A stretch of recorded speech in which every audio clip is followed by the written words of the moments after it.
Hey everybody, Jeff coming to you from jeffcanes.com, and today we're going to talk about gates and expanders, which can be a very helpful device when you're trying to clean up your tracks. The more common place of where you will see these is generally on a drum set. Drum sets have multiple instruments over multiple mics, so a lot of times you're actually going to have noise or bleed from one instrument into the other. So I created this kick track of what we would normally hear. In our case, we actually use triggers, so I don't have this issue, but this is kind of what you would normally hear if we had a kick channel.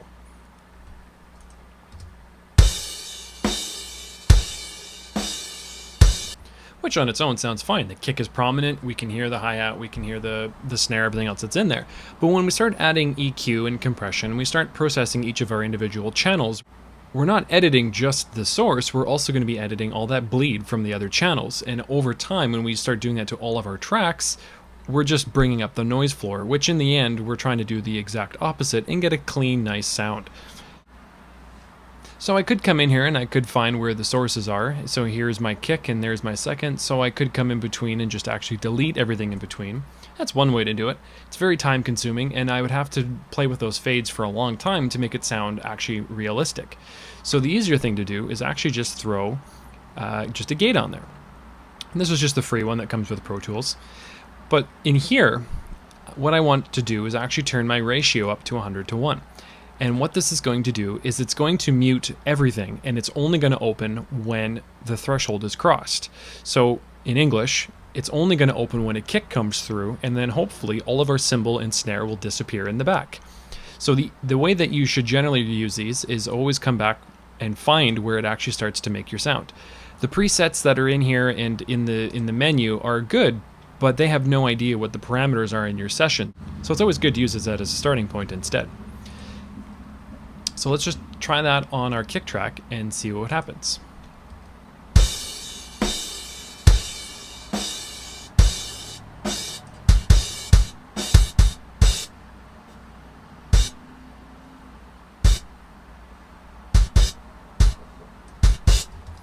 So that's better than what we had before. We don't have all the other bleed, we don't have the cymbals, we don't have the snare. However, it doesn't sound all that normal.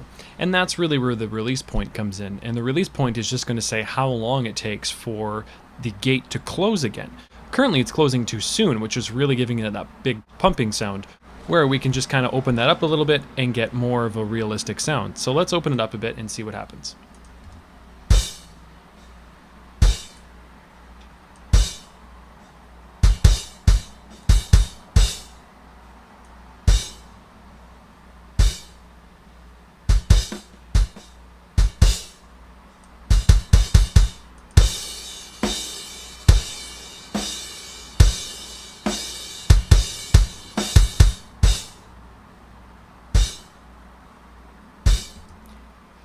So that sounds much better than what we actually had before. And again, it's going to clean that up. And over the tracks, you'll notice that it really will help, because in the mix, you're not going to hear that that kick has really lost some of its tone.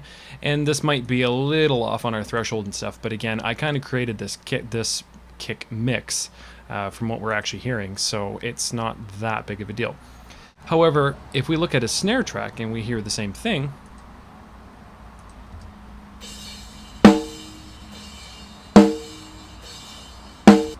yeah, we're hearing a lot of bleed and we're hearing everything else that we don't want to on a snare track.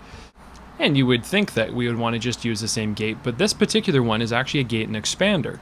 And in the snare case, that's a little bit more what we're going to look to do. So I'll come up here and I'll just use the preset and snare expander.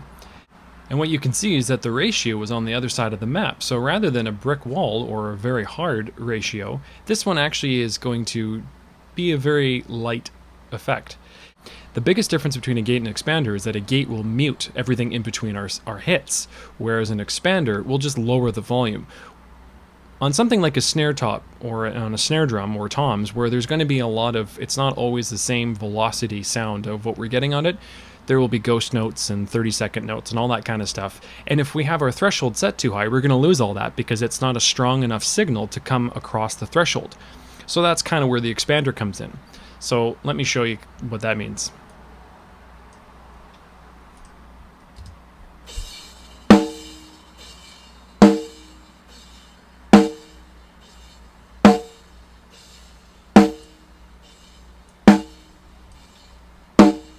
And you can hear what happened there is it was almost as if I had a volume knob on just the cymbals and I turned it down.